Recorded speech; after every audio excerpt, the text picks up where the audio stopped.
नमस्कार, खबरें अब तक में आपका स्वागत है। मैं हूं आपके साथ पवन शर्मा। खबरें अब तक में आज हम बात करेंगे दोस्ती की उस सर्जिकल स्ट्राइक की जिसने चीन पाकिस्तान की नींद उड़ा दी है। आज सवाल उठाएंगे दिल्ली की उन गलियों पर जहां इंसान रहस्यमय तरीके से गायब हो रहे हैं। साथ ही बात होगी संसद में छिड़े उस बुकबार की जिसने सियासी गलियारों में भूचाल ला दिया है। और आखिर में दिखाएंगे इंसानियत की वो मिसाल जिसने नफरत की भीड़ को झुकने पर मजबूर कर दिया है। लेकिन इन सभी खबरों को विस्तार से जानने से पहले चलिए नजर डाल लेते हैं इस वक्त की हेडलाइंस पर। अमेरिका ने भारत पर लगा टैरिफ घटाया। ट्रंप ने पीएम मोदी से फोन पर बात करने के बाद किया ऐलान। लोकसभा में जोरदार हंगामा, चेयर पर पेपर उछालने वाले संसद पूरे सेशन से सस्पेंड। लोकसभा में राहुल गांधी ने फिर उठाया चीन का मुद्दा, सदन में मचा हंगामा। देश की अर्थव्यवस्था को रफ्तार देगी डील, एनडीए की बैठक में बोले किरण रिजिजू। बॉर्डर की रखवाली केंद्र की जिम्मेदारी, घुसपैठ के लिए वही जिम्मेदार, बोली ममता बनर्जी। जेडीयू नेता अनंत सिंह ने बिहार विधानसभा में ली एमएलए की शपथ, बोले मैं निर्दोष हूं, मुझे इंसाफ मिलेगा। आई पैक छापेमारी विवाद पर टली सुनवाई, कांग्रेस विधायक को सुप्रीम कोर्ट से मिली राहत। धुरंधर 2 की शूटिंग पर विवाद, उड़ाया बिना इजाजत ड्रोन, एफआईआर हुई दर्ज। आज सराफा बाजार में भी तेजी, चांदी की दरों में 33,700 का उछाल, सोना करीब 8,200 रुपए महंगा। भारत अमेरिका ट्रेड डील के बाद घरेलू बाजार में छाई हरियाली, सेंसेक्स 2000 से ज्यादा अंक उछला। हेडलाइंस के बाद खबरें अब तक में एक बार फिर आपका स्वागत है। तो चलिए शुरू करते हैं खबरों का सिलसिला और सबसे पहले बात करते हैं अपने पहले मुद्दे के बारे में। दुनिया के 2 सबसे बड़े लोकतंत्रों के बीच ग्रेट डील हो गई है। जी हां, अमेरिका राष्ट्रपति डोनाल्ड ट्रंप ने अपनी और प्रधानमंत्री नरेंद्र मोदी की दोस्ती को एक नए मुकाम पर पहुंचाते हुए भारत के लिए टैरिफ की सर्जिकल स्ट्राइक कर दी है। ट्रंप ने साफ कर दिया है कि उनके लिए बेस्ट फ्रेंड मोदी का सम्मान सबसे ऊपर है। ट्रंप के इस ऐलान के बाद भारत अब उस लिस्ट में आ गया है जहां पहुंचना चीन और पाकिस्तान के लिए एक सपना है। आपको बता दें, दुनिया के सबसे ताकतवर इंसान डोनाल्ड ट्रंप ने भारत के आगे दोस्ती का हाथ ही नहीं बढ़ाया है, बल्कि चीन और पाकिस्तान के मंसूबों पर पानी भी फेर दिया है। टैरिफ महाधमाका कर दुनिया को बता दिया है कि मोदी और ट्रंप की दोस्ती सबसे ऊपर है। जी हां, ट्रंप ने अपनी सोशल पोस्ट से दुनिया के ट्रेड मार्केट में भूकंप ला दिया है। तो चलिए जानते हैं कैसे मोदी ट्रंप की जोड़ी ने रातों रात ग्लोबल इकोनॉमी की तस्वीर बदल कर रख दी है। आपको बता दें, वो टैरिफ जो कभी 50% तक पहुंच गया था, उसे ट्रंप ने अपने सबसे अच्छे दोस्त नरेंद्र मोदी के एक फोन कॉल पर घटाकर सिर्फ 18% कर दिया है। ये सिर्फ एक व्यापारिक समझौता नहीं है, ये बीजिंग से लेकर इस्लामाबाद तक के लिए एक वार्निंग है कि अब अमेरिका की नज़र में भारत ही नंबर 1 है।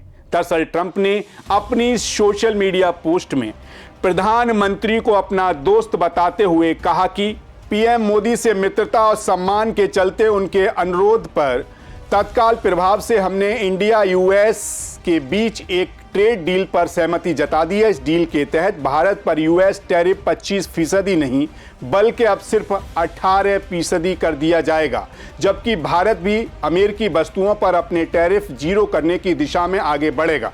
देखा जाए तो ट्रंप ने भारत पर लागू टैरिफ 25% से घटाकर 18% करने का ऐलान किया है। लेकिन यहाँ बड़ा सवाल ये है कि भारत पर तो 50% अमेरिकी टैरिफ बीते 27 अगस्त से लागू है। दरअसल बीते साल अप्रैल में पहले अमेरिकी राष्ट्रपति ने भारत पर 25% टैरिफ लगाया था। फिर रूसी तेल खरीद को यूक्रेन युद्ध में पुतिन की आर्थिक मदद का आरोप लगाते हुए उन्होंने इसे बढ़ाकर 2 गुना यानी कि 50% कर दिया था। हालांकि इसे लेकर असमंजस को भारत में अमेरिकी राजदूत सर्जियो गौर ने खत्म किया और ट्रंप पीएम मोदी की बीच हुई बातचीत का हवाला देते हुए साफ किया है भारत पर कुल 18% ही टैरिफ लगेगा। हालांकि उन्होंने साफ किया कि पेपर वर्क और टेक्निकलिटी की वजह से इसमें कुछ समय जरूर लगेगा। इसके अलावा भारत के रूस के प्रति रुख पर भी बहुत कुछ निर्भर करेगा। लेकिन अंत में भारत पर यूएस टैरिफ का फाइनल नंबर 18 ही होगा। वहीं ट्रंप के भारत को लेकर किए गए इस नए बड़े टैरिफ कट के ऐलान से अमेरिका के नए टैरिफ स्ट्रक्चर शुल्क संरचना के साथ भारत इस मामले में पड़ोसी अर्थव्यवस्थाओं से ज़्यादा फायदे में आ गया है। चीन और पाकिस्तान की तुलना में भी भारत में अब काफ़ी कम शुल्क है, जबकि इंडोनेशिया, बांग्लादेश और वियतनाम भी भारत से ज़्यादा टैरिफ झेलने वाले देश बन चुके हैं। जी हां, भारत के बाद कई देशों पर सबसे ज़्यादा टैरिफ लगा है, जिसमें ब्राज़ील 50%, म्यांमार 40%, लाओस 40%, चीन 37%, दक्षिण Africa 30%, Bangladesh 20%, Vietnam 20%, Pakistan 19%, Malaysia 19%, Thailand 19%। Tariff के आंकड़े इस बात को दिखाते हैं कि भारत के लिए संशोधित टैरिफ रेट्स उसे अमेरिका के सबसे प्रमुख सहयोगियों और व्यापारिक साझेदारों की लिस्ट और भी करीब लाता है। यानी अब मेड इन इंडिया सामान अमेरिका के बाजारों में पहले से कहीं ज्यादा सस्ता और दमदार तरीके से बिकेगा। आपको बता दें, इस ऐतिहासिक समझौते के पीछे की कहानी बेहद दिलचस्प है। ट्रंप और मोदी के बीच फोन पर हुई बातचीत ने हफ्तों के तनाव को मिनटों में खत्म कर दिया। वहीं भारत अब रूस से तेल की खरीद कम करेगा और उसकी भरपाई अमेरिका और वेनेजुला से तेल गैस खरीद कर की जाएगी। इतना ही नहीं, भारत आने वाले समय में अमेरिका से करीब 500 अरब डॉलर की एनर्जी टेक्नोलॉजी, कोयला और कृषि उत्पाद खरीदेगा। ट्रंप ने कहा कि भारत भी अमेरिका के सामानों पर अपने टैरिफ जीरो करने की दिशा में तेजी से कदम बढ़ाएगा। वहीं टैरिफ रेट कम होने के बाद पीएम नरेंद्र मोदी ने कहा, राष्ट्रपति ट्रंप का नेतृत्व वैश्विक शांति और समृद्धि के लिए जरूरी है। 140 करोड़ भारतीयों की ओर से इस फैसले के लिए धन्यवाद। जब दो बड़ी अर्थव्यवस्थाएं साथ आती हैं तो अवसर अनंत होते हैं। देखा जाए तो ये खबर केवल आंकड़ों की बाजीगरी नहीं, बल्कि भारत की जीत का शंखनाद है। भारतीय कपड़ा, स्टील और आईटी सेक्टर को अमेरिकी बाजार में बड़ी बढ़त मिलेगी। जो कंपनियां चीन छोड़कर भाग रही हैं, उनके लिए अब भारत सबसे आकर्षक ठिकाना बन जाएगा। अमेरिका से तेल और गैस की सप्लाई भारत की ऊर्जा जरूरतों को सुरक्षित करेगी। कुल मिलाकर ट्रंप का ये मास्टर स्ट्रोक और मोदी की मजबूत डिप्लोमेसी ने साबित कर दिया कि 2026 में भारत ही ग्लोबल इकोनॉमी का असली बॉस है।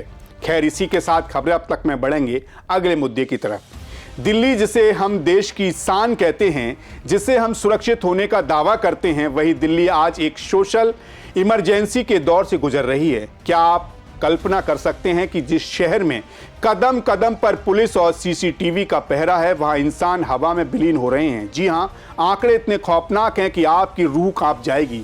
2026 की शुरुआत दिल्ली के लिए किसी बुरे सपने जैसी हुई। महज 15 दिनों के भीतर दिल्ली की गलियों से 807 लोग रहस्यमय तरीके से गायब हो गए। यानी हर दिन औसतन 54 लोग अपने घर से निकलते तो हैं, लेकिन वापस नहीं लौटते। ये केवल आंकड़ा नहीं है, ये उन 807 परिवारों की चीख है जिनका चिराग बुझ चुका है, यानी कि जिनकी बेटियां अब तक लापता हैं। आज सवाल सिर्फ पुलिस से नहीं, बल्कि इस पूरी व्यवस्था से है। क्या दिल्ली अब गुमशुदा लोगों का शहर बनती जा रही है? आइए जानते हैं इस घटना के पीछे की पूरी कहानी। ये घटना भले ही किसी और के घर की कहानी है, लेकिन 15 दिन पहले 807 परिवारों ने भी ये सोचा होगा।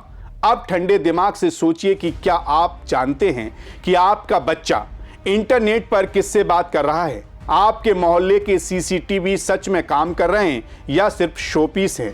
दिल्ली की भीड़भाड़ वाली सड़कों पर कोई आपकी मासूम बेटी का पीछा तो नहीं कर रहा है? ये सवाल कड़े हैं लेकिन जरूरी हैं। आंकड़ों के मुताबिक गायब होने वालों में सबसे ज़्यादा किशोरियां हैं। ऐसे में सवाल है कि क्या ये मानव तस्करी का जाल है या प्यार और धोखे के नाम पर उन्हें गलत रास्तों पर धकेला जा रहा है? अपराध तब तक दूसरों के लिए खबर होता है जब तक वह हमारे घर तक नहीं पहुंचता। जब ये आपके दरवाजे पर आएगा तब ये सबसे बड़ा दर्द बन जाएगा। दिल्ली में पुलिस केंद्र सरकार के अधीन है और सुरक्षा व्यवस्था राज्य सरकार के साथ साझा है, लेकिन जब सुरक्षा की बात आती है तो जिम्मेदारी एक दूसरे पर टाल दी जाती है। भारी बजट खर्च होने के बावजूद लोग गायब क्यों हो रहे हैं? ट्रैकिंग सिस्टम कहां हैं? आज ये सवाल दिल्ली की जनता सरकार से पूछ रही है। वहीं आंकड़ों की बात करें तो हर दिन औसतन 54 लोग गायब। कुल गायब लोगों में से 509 महिलाएं और लड़कियां, 191 नाबालिग बच्चे गायब हुए, जिनमें सिर्फ 146 लड़कियां हैं। लापता 807 लोगों में से 572 लोग अब भी लापता। पुलिस केवल 235 लोगों को ही ढूंढ पाई। ये आंकड़े बताते हैं कि आधुनिक तकनीकी एआई के दौर में अगर पुलिस 15 दिन में 572 लोगों का सुराग नहीं लगा पा रही है तो ये सिस्टम की नाकामयाबी नहीं तो क्या है। सड़कों पर अंधेरा क्यों है? कई इलाके आज भी डार्क स्पॉट बने हुए हैं। क्या अपराधियों को फायदा उठाने का आमंत्रण दिया जा रहा है? आपको बता दें 2016 से 2026 तक के आंकड़े बताते हैं कि पिछले 10 सालों में दिल्ली से 2,32,737 लोग लापता हुए, जिसमें से 52,000 मामले आज भी अनसुलझे हैं। साल 2025 में दिल्ली में कुल मिलाकर 24,508 लोगों के लापता होने की सूचना मिली, जिसमें से 60% से अधिक मामले महिलाओं के थे, जिनकी संख्या 14,870 थी। वहीं पुरुषों के मामले 9,638 थे। आंकड़ों के अनुसार पुलिस 15,421 लोगों का पता लगाने में सफल रही, लेकिन 9,047 मामले अनसुलझे रह गए। ऐसे में ये आंकड़े चीख चीख कर कह रहे हैं कि अगर आज हम दूसरों के बच्चों के लिए आवाज नहीं उठाएंगे तो कल हमारे घर पर आंच आएगी, तो कोई साथ हमारे खड़े नहीं होगा। हालांकि सवाल यह भी है कि मानव तस्करी पर लगाम कब लगेगी? गायब होने वाली किशोरियों के पीछे जो गिरोह है, पुलिस उसके पास क्यों नहीं पहुंच पा रही? क्या कुछ लोग उन्हें संरक्षण दे रहे हैं? इतना ही नहीं, पुलिस पेट्रोलिंग का सच भी सोचने पर मजबूर कर रहा है। ये सिर्फ सरकार की नाकामयाबी नहीं, समाज की चुप्पी इसमें जिम्मेदार है। हम अक्सर किसी लड़की को जबरन गाड़ी में बैठाया जा रहा देखते रहते हैं, या बच्चा सड़क किनारे रोता है, फिर नज़रअंदाज कर आगे बढ़ जाते हैं, जो अपराधियों के हौसले बढ़ा रही है।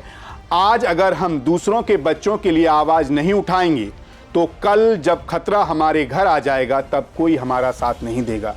प्रशासन चाहे जितनी तेजी से काम करे, लेकिन हमें भी सतर्क रहना होगा। इसके लिए ज़रूरी है कि अपने बच्चे और किशोरियों से खुलकर बातें करें, टेक्नोलॉजी का सही इस्तेमाल करें। कोई संदिग्ध गतिविधि दिखे तो तुरंत पुलिस को सूचित करें। आपकी एक कॉल किसी की जिंदगी बचा सकती है, क्योंकि सुरक्षा हमारा अधिकार है, कोई खैरात नहीं। सरकार और प्रशासन को अपनी जवाबदेही तय करनी होगी, वरना दिल्ली की ये गलियां मासूमों को निगलती रहेंगी। जागिए, इससे पहले कि अगला नंबर आपके किसी अपने का हो। सवाल पूछिए इस व्यवस्था से, क्योंकि आपकी चुप्पी ही अपराधियों की सबसे बड़ी ताकत है। खैर, इसी के साथ खबरें अब तक में रुख करेंगे अगले मुद्दे की तरफ। बीते दिन लोकतंत्र के मंदिर यानी संसद में वो हुआ जिसकी उम्मीद शायद ही किसी को थी। बजट सत्र के दौरान धन्यवाद प्रस्ताव पर चर्चा होनी थी, लेकिन पूरी बहस एक ऐसी किताब पर आकर टिक गई जो अब तक छपी ही नहीं। जी हां, नेता प्रतिपक्ष राहुल गांधी सदन में बोलने खड़े हुए। हाथ में एक दस्तावेज था और जुबा पर पूर्व सेना प्रमुख जनरल मनोज मुकुंद रणवणे की किताब 4 स्टार ऑफ डेस्टिनी का जिक्र फिर क्या था। सदन में अखाड़ा बन गया। एक तरफ राहुल गांधी थे जो डोकलाम और चीन के मुद्दे पर सरकार को घेर रहे थे, तो दूसरी तरफ रक्षा मंत्री राजनाथ सिंह और गृह मंत्री अमित शाह की जुगलबंदी, जिन्होंने राहुल के दावों को हवा हवाई बताकर खारिज कर दिया। ऐसे में सवाल उठा कि यार राहुल गांधी एक ऐसी किताब का हवाला देकर सदन को गुमराह कर रहे थे जो आधिकारिक तौर पर अस्तित्व में ही नहीं है, या फिर सरकार राष्ट्रीय सुरक्षा के नाम पर उस सच को दबा रही है जो चीन विवाद में उसकी भूमिका पर सवाल उठाता है। आज की स्पेशल रिपोर्ट में हम परत दर परत खोलेंगे इस सियासी बुक बार की पूरी कहानी। दरअसल सोमवार को सदन की कार्यवाही किसी फिल्म के क्लाइमैक्स जैसी रही। राहुल गांधी करीब 44 मिनट तक बोलने की कोशिश करते रहे, लेकिन शोर शराबे ने सदन को थमने नहीं दिया। जैसे ही राहुल ने जनरल रणवणे को कोट किया, रक्षा मंत्री राजनाथ सिंह ने मोर्चा संभाल लिया। उन्होंने सीधे सवाल किया कि जो किताब प्रकाशित ही नहीं हुई उसकी प्रामाणिकता क्या है। वहीं गृह मंत्री अमित शाह ने चुटकी लेते हुए कहा कि राहुल गांधी ने खुद ही विवाद खत्म कर दिया है जब उन्होंने माना कि किताब प्रकाशित ही नहीं हुई। So these are the memoirs of General Naravane, in which अध्यक्ष महोदय, पहले यह बताएं वह पुस्तक प्रकाशित हुई है कि नहीं हुई है? नहीं हुई है तो किस पुस्तक से वह उल्लेख कर रहे हैं उसकी जानकारी सदन को दें। रक्षा मंत्री बिल्कुल नहीं हुई है। मैं पूरे कॉन्फिडेंस के साथ कहना चाहता हूं। माननीय रक्षा मंत्री जी सदन में ऑथेंटिक बात बोल रहे हैं। वो ये बोल रहे हैं कि इस पुस्तक का प्रकाशन हुआ है नहीं हुआ, उसका जवाब दे दें आप। और आप सदन के अंदर उन चीजों को मेंशन नहीं कर सकते। नो आप खुद वर्षों तक संसद सदस्य रहे, किताबों पर, अखबारों पर, उनकी कटिंग पर यहाँ पर चर्चा नहीं होती। मैं बोलता हूँ सर, आप सदन में विपक्ष के नेता हैं, आप बोले, लेकिन कैरावैन वो विषय को बोलेंगे। ये नारावाने जी की जो किताब है संबोधित करते हुए उसके बारे में एक्सपर्ट्स हैं, उसमें प्रधानमंत्री के बारे में, राजनाथ सिंह जी के बारे में क्लियरली कुछ लिखा है। मैं वो हाउस को बताना चाहता हूँ। जिस पुस्तक की यह बात कर रहे हैं वह पुस्तक आज तक कभी प्रकाशित हुई ही नहीं है, जिसका वह उल्लेख कर रहे हैं। मैं कह सकता हूँ हमें बोलने दो। जो किताब जब नहीं ऐसा नहीं है। जब माननीय रक्षा मंत्री जी ऑथेंटिक बोल रहे हैं कि किताब प्रकाशन नहीं हुई है सर, ऑथेंटिक है 100%। सर कैरावैन मैगजीन में आ गया। सर किसी का sir 1 minute sir, 1 minute sir, sir honorable LOP just started the speech. He is trying to quote a magazine report. In this parliament, there are precedents to quoting a magazine. If anything is wrong, Radha Singh ji can reply after his speech, sir. Sir, they are disturbing the opposition leaders. अध्यक्ष जी, वो magazine की report है, नरवणे जी ने नहीं कहा, इतना बोल दे। एक बार रिकॉर्ड पर बोले कि नरवणे ने नहीं कहा है। रक्षा मंत्री जी इतना ही कह रहे हैं कि नरवणे जी की पुस्तक को आप रिफर कर रहे हो तो वो प्रकाशित हुई या नहीं हुई, वो स्पष्टता करें। नरवणे की रिपोर्ट नहीं है, नरवणे का पुस्तक नहीं है, इतना स्पष्टता करे। मैगजीन तो कुछ भी लिख सकता है। ये गारंटीड ऑथेंटिक है। इसमें नारावाने जी ने कहा है कि उनका मेमोआर है, उसे सरकार पब्लिश नहीं होने दे रही है, इसमें सब लिखा है। और मैं सिर्फ इसमें से 5 लाइन पढ़ना चाहता हूं जिसमें नारावाने जी ने राजनाथ सिंह के बारे में और मोदी जी के बारे में बोला है। जो पुस्तक प्रकाशित हुई ही नहीं है तो किस पुस्तक को यहाँ पर उल्लेख करना चाहते हैं उनके बारे में? माननीय अध्यक्ष जी, विवाद लीडर ऑपोजिशन ने ही समाप्त कर दिया है। वो स्वयं कह रहे हैं कि पुस्तक प्रकाशित नहीं हुई, उन्हें स्वयं स्वीकार किया कि पुस्तक प्रकाशित नहीं हुई है। अब जो पुस्तक प्रकाशित नहीं हुई है इसका जिक्र सदन में कैसे हो सकता है? और प्रकाशित हो तो भी नहीं कर सकते, मगर प्रकाशित ही नहीं हुई है। हाँ, ऐसे प्रकाशित कोई भी किताब प्रकाशित, कोई भी मेल पर, कोई भी चीज पर चर्चा कैसे हो सकती है यहाँ सदन में? माननीय सदस्य, आप राष्ट्रपति बोले were within a few hundred meters of our positions on the Kailash range. वहीं राहुल गांधी ने सरकार पर निशाना साधते हुए कहा कि सत्ता पक्ष सीमा सुरक्षा के अहम मुद्दे से चर्चा करने से घबरा रहा है। ये लोग जितना घबरा रहे हैं कि मुझे पढ़ने ही नहीं दे रहे हैं। सुनिए राहुल गांधी ने क्या कुछ कहा।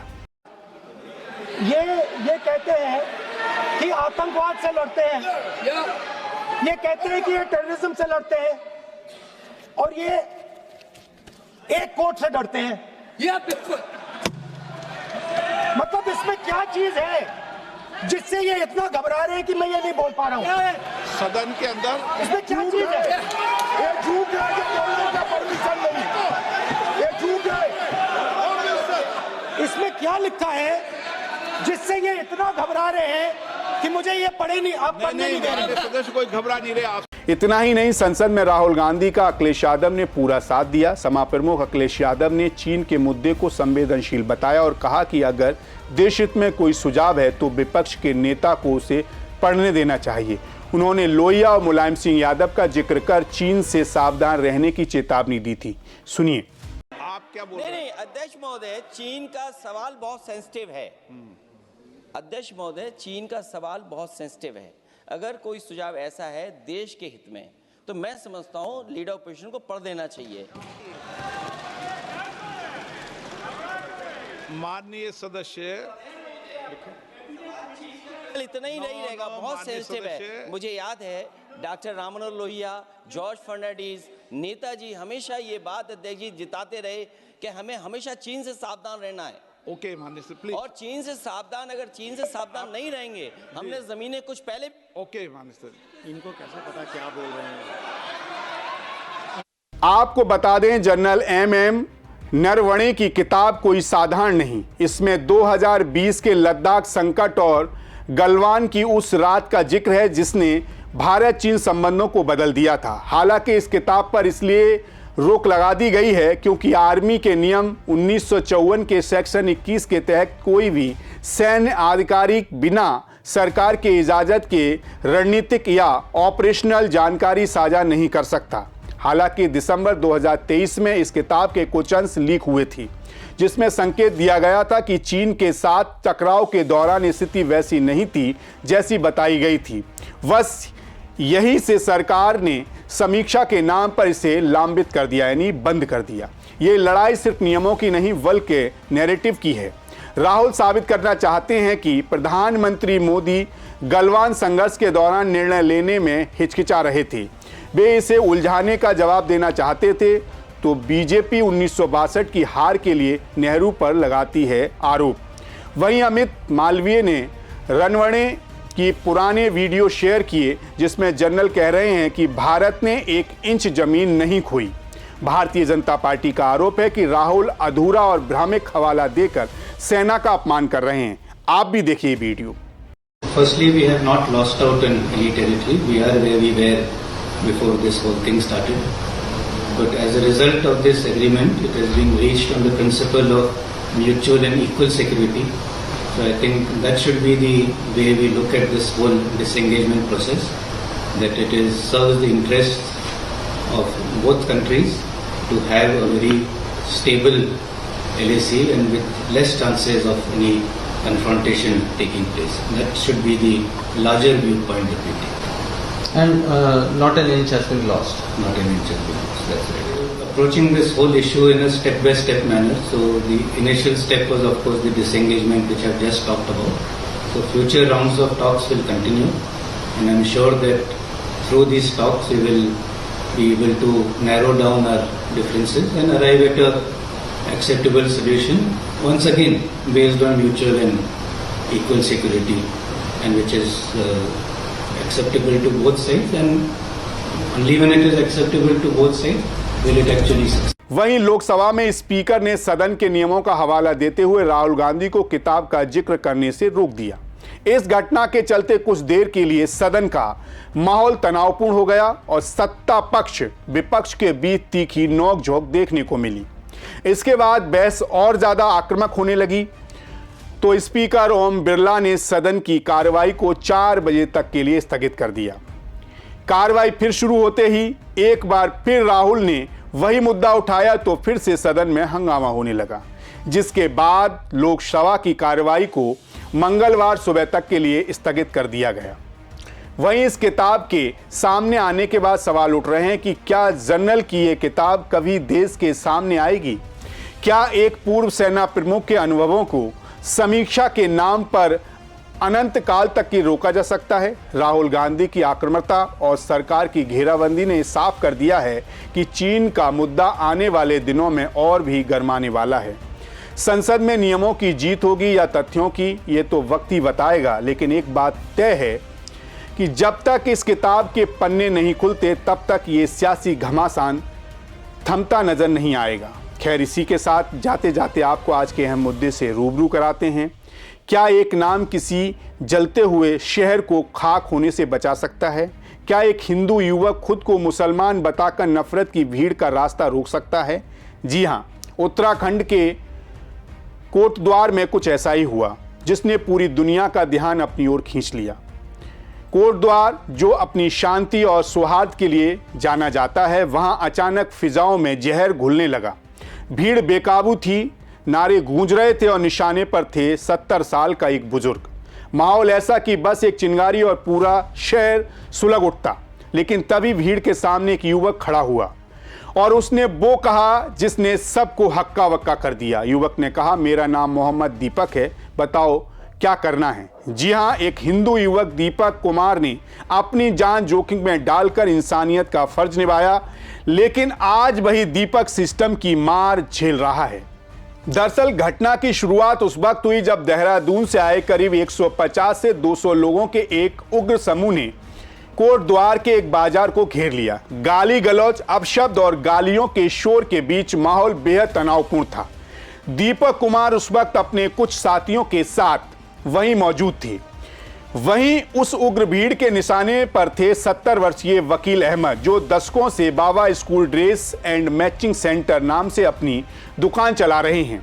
भीड़ का दबाव था कि दुकान का नाम तुरंत बदला जाए, बिना किसी सरकारी नोटिस या कानूनी आदेश की। एक बुजुर्ग के साथ हो रही बदतमीजी ने दीपक के अंदर के इंसान को झकझोर दिया।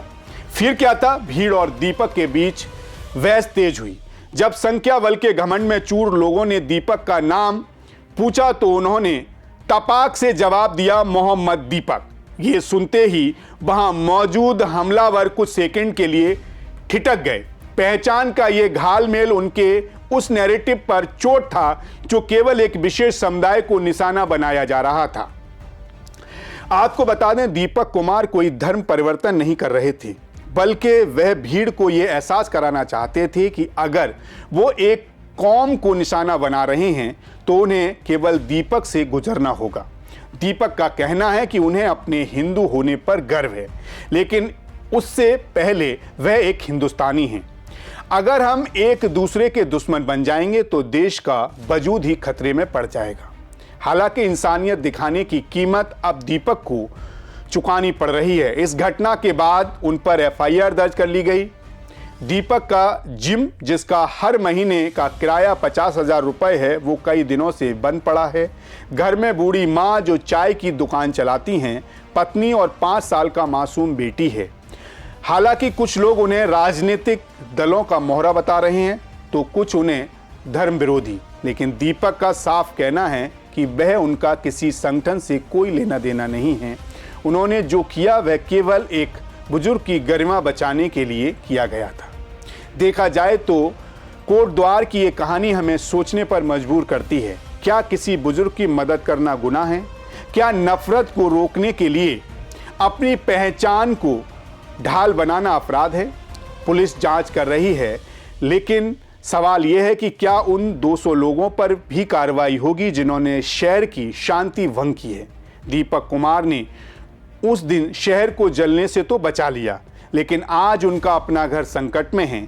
ये सिर्फ एक युवक की कहानी नहीं, ये हमारी सामाजिक चेतना की परीक्षा भी है। तो आज खबरें अब तक में आपने देखा कि कैसे एक तरफ वैश्विक मंच पर भारत की कूटनीति का डंका बज रहा है। ट्रंप मोदी की दोस्ती ने ट्रेडमार्क में नया इतिहास लिख दिया है, लेकिन उसी भारत की राजधानी दिल्ली में 860 परिवारों की चीखें हमें डरा रही हैं। संसद में नियमों और किताब की लड़ाई के बीच सच और नैरेटिव का संघर्ष जारी है, तो वहीं कोटद्वार के दीपक ने हमें याद दिलाया है कि इंसानियत आज भी जिंदा है, भले उसकी कीमत चुकानी पड़े। फिलहाल खबरें अब तक में आज के लिए बस इतना ही। कल फिर आपसे मुलाकात होगी, तब तक आप बने रहिए सी न्यूज़ भारत के साथ। हर खबर आपके साथ, आपके हाथ।